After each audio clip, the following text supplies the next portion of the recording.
का बैटमैन हो या फिर मार्वल का आयरन मैन हो, लोग दोनों को ही बहुत पसंद करते हैं। लेकिन फिर भी ये डिबेट लगी ही रहती है कि दोनों में से अच्छा कौन है। इनफैक्ट ये डिबेट लगी रहती है कि मार्वल और डीसी में से बेटर कौन सा है। लेकिन ज्यादातर लोगों को ये बात नहीं पता है कि 90s के दशक में मार्वल और डीसी ने कोलैब करके एक अलग ही कॉमिक यूनिवर्स बनाया था, जिसमें उन्होंने अपने कैरेक्टर्स ही जोड़ दिए थे। जैसे कि बैटमैन और वुल्वरीन का मिला के बना डार्क क्लॉ, जिसका नाम था लोगन वेन। वुल्वरीन का लोगन और ब्रूस वेन का वेन। मेरे हिसाब से तो ये बहुत ही कूल चीज है। तो चलिए आज बात करते हैं एक ऐसे टॉपिक के बारे में जिसके बारे में शायद कोई भी नहीं जानता। नमस्कार दोस्तों, स्वागत है आप सभी का प्रैक्टिकली के एक बिल्कुल ही नए वीडियो में।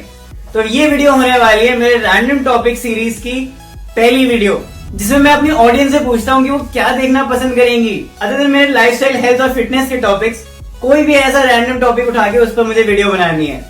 तो आज का टॉपिक हमारा है when Marvel and DC collaborated, और इसको हमने कहा था अमेलगम यूनिवर्स। एक्चुअली हमने नहीं कहा था, उन्होंने ही बोला था।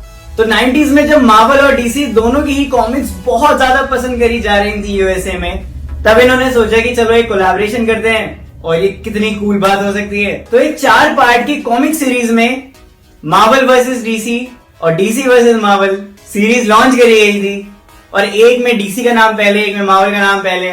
तो 2 इश्यूज में मार्वल का नाम पहले था यानी मार्वल वर्सेस डीसी, और 2 इश्यूज में डीसी का नाम पहले था यानी डीसी वर्सेस मार्वल। और ये फालतू की चीज सिर्फ इस डिस्प्यूट से बचने के लिए थी कि कोई कंपनी ये ना बोल पाए कि हमारा नाम बाद में क्यों आया। सीरियसली। तो फर्स्ट इश्यू शुरू होता है जब हम देखते हैं कि हमारा फ्रेंडली नेबरहुड स्पाइडरमैन गॉथम पहुंच चुका है, जहां उसे जोकर मिलता है, और हमारा प्यारा जगरनॉट हमारे सुपरमैन के सामने मेट्रोपोलिस में खड़ा है। और पूरे इश्यू में ऐसी ही काफी सारी इंसिडेंट्स होते हैं जहां पर मार्वल और डीसी के कैरेक्टर्स एक दूसरे के यूनिवर्स में क्रॉस ओवर कर रहे हैं और उनको पता भी नहीं चल रहा है कि उनके साथ आखिर हो क्या रहा है। और इस पूरे इश्यू में यही चलता रहता है, और एंड में हम देखते हैं हमारे भाई स्पेक्टर को, जो कि कह रहे हैं कि भाई साहब ये क्या हो रहा है, मेरा दिमाग खराब हो गया। वो एकदम डर जाता है। स्पेक्टर कहता है कि हो क्या रहा है, पूरे यूनिवर्स का बैलेंस ही हिला हुआ है, पूरे यूनिवर्स में डिस्टर्बेंस फैली हुई है, और ये सब जो भी हो रहा है ये मेरी पावर से परे है। And mind you, Spectre DC के टॉप 5 मोस्ट पावरफुल बीइंग्स में से एक है। और भाई अगर वो ये कह रहा है ना, तो ये सच में एक बहुत ही ज्यादा इंसेन बात है। और उसके बाद देखते हैं हम अपने मार्वल के पापा जी को, यानी द लिविंग ट्राइब्यूनल, जो कि वैसे ही स्पेक्टर की तरह ही परेशान है कि भाई ये क्या हो रहा है, पूरे यूनिवर्स का बैलेंस हिला हुआ है और जो भी हो रहा है वो मेरी पावर के परे है। और for the first time ever ये सब जो भी हो रहा है मैं उसको ओवरराइड नहीं कर सकता। जो भी पावर ये सब कर रही है वो मुझसे पावरफुल कैसे हो सकती है। तो पहले शुरू में हम देखते हैं कि हमारे भाई स्पेक्टर और लिविंग ट्राइब्यूनल दोनों ही बहुत ज्यादा परेशान है कि भाई ये हो क्या रहा है, और जो भी हो रहा है ये इन दोनों की ही पावर से परे है। एकदम नेक्स्ट लेवल चीज हो गई भाई ये। और फाइनली हमें पता चलता है कि डीसी और मार्वल की जो फिजिकल इनकारनेशंस है वो अपनी नींद से जाग चुके हैं, और वो एक दूसरे की प्रेजेंस के बारे में अवेयर हो चुके हैं। उन्हें पता चल चुका है कि भाई डीसी को कि मार्वल एग्जिस्ट करता है और मार्वल को कि डीसी एग्जिस्ट करता है। एंड हाँ जी, उनके फिजिकल इनकारनेशंस यानी डीसी और मार्वल की पूरी एंटायरिटी। हाँ, कॉमिक्स में कुछ भी हो सकता है। और तभी हमें पता चलता है कि ये दोनों भाई एक दूसरे को पसंद नहीं करना चाहते, और ये दोनों एक दूसरे को डिस्ट्रॉय ना कर दें, क्योंकि ऑब्वियसली दोनों बहुत ही पावरफुल बीइंग्स हैं। बीइंग्स क्या है, ये तो भगवान ही हो गए यार। ये अपने अपने यूनिवर्स के कैरेक्टर्स को एक कॉन्टेस्ट में उतार देते हैं, जिसका कैरेक्टर जीत गया वो जीत गया। और ये सब सिर्फ ये देखने के लिए था कि इन दोनों में से सर्वाइवल के लिए वर्दी कौन है, मार्वल या फिर डीसी। और यहाँ रियल वर्ल्ड में ये काम हमें सौंप दिया जाता था कि अगर 2 लोगों की लड़ाई हो रही है, यानी 2 कैरेक्टर्स की लड़ाई हो रही है, तो उनमें से जीतेगा कौन, यानी सुपरमैन वर्सेस हल्क में कौन जीतेगा। इसका फीडबैक अमेलगम कॉमिक्स अपने रीडर्स से लेती थी, और जिसको ज्यादा वोट मिलते थे वो जीत जाता था। और सिर्फ इसी रीजन की वजह से हमारी स्टॉर्म वंडर वुमन को हरा पाई थी। सीरियसली, वंडर वुमन जिसने सुपरमैन को जोर से हेडबट मारा था।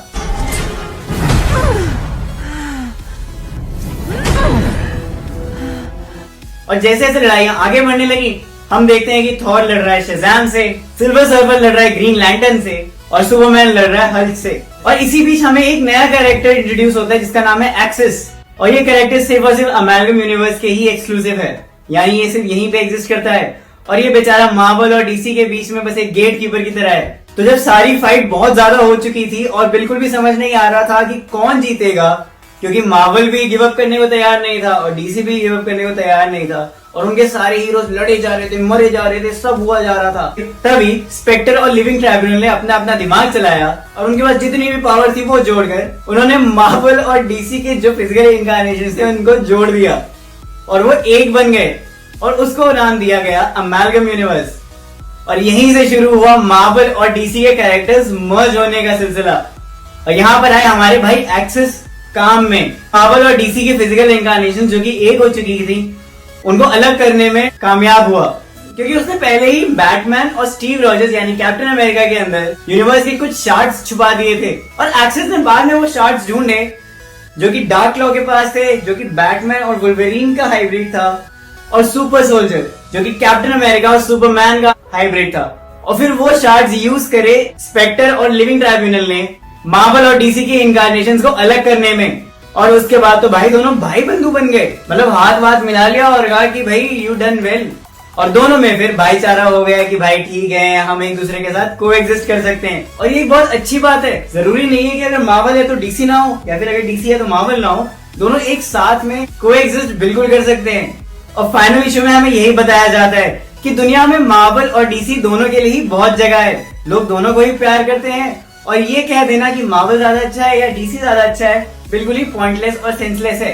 लेकिन जब तक ये 4 पार्ट की कॉमिक सीरीज खत्म हुई तब तक अमेलगम यूनिवर्स इतना ज्यादा फेमस हो चुका था कि उसको खुद की एक पॉकेट रियलिटी दे दी गई, जहाँ पर ये सारे कैरेक्टर्स एग्जिस्ट कर सकते हैं और उनकी अलग ही स्टोरीज बनेंगी। और इसकी चाबी दे दी गई एक्सेस को, जो कि पूरे अमेलगम यूनिवर्स में लिविंग ट्राइब्यूनल या फिर स्पेक्टर की तरह काम करेगा और देखेगा कि वहां पर सब ठीक तरीके से चलता रहे। अब इस वीडियो का मेन पर्पस तो ये था आपको बताना कि एक्चुअली अमेलगम कॉमिक्स है क्या और मार्वल और डीसी ने कैसे कोलैबोरेट किया। लेकिन जिस चीज का आपको इंतजार था कि मैं कब बताऊंगा कि ऐसे ही सुपर सोल्जर और डार्क क्लॉ जैसे कितने और सुपर हीरोज हैं जिनकी हाइब्रिड हुई थी, ऐसे और कितने सुपर हीरोज हैं जो मिलकर मर्ज होकर एक अलग ही सुपर हीरो बने थे। तो चलिए अब उनके बारे में मैं आपको बताता हूँ। तो सबसे फेमस कैरेक्टर तो डार्क क्लॉ ही था, जिसके बारे में आपको बता चुका हूँ, जो कि बैटमैन और वुल्वरीन का हाइब्रिड था। और इसका ओरिजिन भी असली वाले बैटमैन और वुल्वरीन को मिला जुला कर ही बनाया गया है। जब लोगन वेन के बचपन में उसके पेरेंट्स को मार दिया जाता है तब वो एक वर्ल्ड क्लास डिटेक्टिव बन जाता है और बाद में उसको उसकी म्यूटेंट एबिलिटीज का पता चलता है। तो उसके पास वुल्वरीन के क्लॉज भी हैं और बैटमैन का दिमाग भी। इतनी पावर एक हाथ में कभी भी नहीं होनी चाहिए।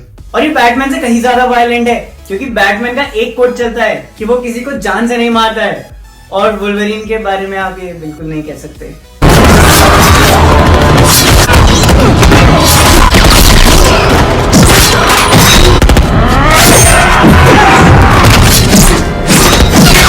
अगला आता है सुपर सोल्जर, जो कि कैप्टन अमेरिका और सुपरमैन का हाइब्रिड था। इसका नाम क्लार्क कैंट ही रखा गया, तो वहां कोई चेंज नहीं है। और इसकी ओरिजिन स्टोरी कुछ ऐसी थी कि यूएस में आकर एक एलियन शिप गिर गया, क्योंकि ऑब्वियसली यूएस में ही सारे एलियन सबसे पहले अटैक करते हैं। लेकिन यहाँ पर एक एलियन शिप वहां पे आके गिर गया। उस एलियन टेक्नोलॉजी को यूज करके एक सोल्जर को एनहांस किया गया और उस सोल्जर के अंदर सुपरमैन की पावर्स आ गई। तो ये बन गया हमारे सुपर सोल्जर। और अगला आता है one of the most powerful beings in the amalgam universe, जो कि है डॉक्टर स्ट्रेंज फेट। अब ये मार्वल का डॉक्टर स्ट्रेंज, डीसी का डॉक्टर फेट और मार्वल की प्रोफेसर एक्स, अरे वही गंजा यार, इन तीनों का हाइब्रिड था। तो भाई ये चीज बहुत ज्यादा कूल हो रही है मेरे लिए। उसके बाद स्पाइडर बॉय, जो कि स्पाइडरमैन और सुपर बॉय का हाइब्रिड था। फिर अमेज़न, जो कि वंडर वुमन और स्टॉर्म की हाइब्रिड थी। फिर ग्रीन स्कल, जो कि मार्वल का रेड स्कल और डीसी के लेक्स लूथर का हाइब्रिड था। और डॉक्टर डूम्सडे, जो कि डीसी का डूम्सडे और मार्वल का डॉक्टर डूम का हाइब्रिड था। और सबसे फनी हाइब्रिड जो कि मेरे अकॉर्डिंग है वो है थैनोसाइड, जो कि डीसी का डार्क साइड और मार्वल का थैनोस का हाइब्रिड था। और ये अमेलगम यूनिवर्स का one of the most powerful villain है। फिर थोरायन, जो कि डीसी का ओरायन और मार्वल का थॉर का हाइब्रिड है। और फिर मैरिनर, जो कि मार्वल का नेमोर और डीसी का एक्वामैन का हाइब्रिड था। और कुछ ऐसे बहुत ही कूल हाइब्रिड थे, जैसे कि आयरन लैंटर्न, जो कि मार्वल का आयरन मैन और डीसी का ग्रीन लैंटर्न का हाइब्रिड था। कैप्टन मार्वल, जो कि मार्वल का कैप्टन मार्वल और डीसी के शज़ाम का हाइब्रिड था। मिस्टर एक्स, जो कि मार्वल के प्रोफेसर एक्स और डीसी के मार्शियन मैनहंटर का हाइब्रिड था। और ऐसे ही कई सारे और भी हाइब्रिड्स थे, लेकिन मैंने आपको अपने फेवरेट्स बताए। तो बस गाइस, आज की वीडियो के लिए इतना ही। अगर ऐसी वीडियो आपको पसंद है और आप और देखना चाहते हो तो कमेंट्स करके मुझे नीचे बताओ, और अगर वीडियो अच्छी लगी हो तो इसको लाइक कर देना, और अगर ऐसी वीडियो आपने कभी ना देखी हो तो इस वीडियो को अपने दोस्तों के साथ शेयर करो, और प्लीज मेरे चैनल को सब्सक्राइब जरूर कर लेना। और आप अगले रैंडम टॉपिक वीडियो में कौन सी वीडियो देखना चाहते हो वो भी कमेंट में मुझे जरूर बताना। तो बस आज के लिए इतना ही। Thank you and thanks for watching.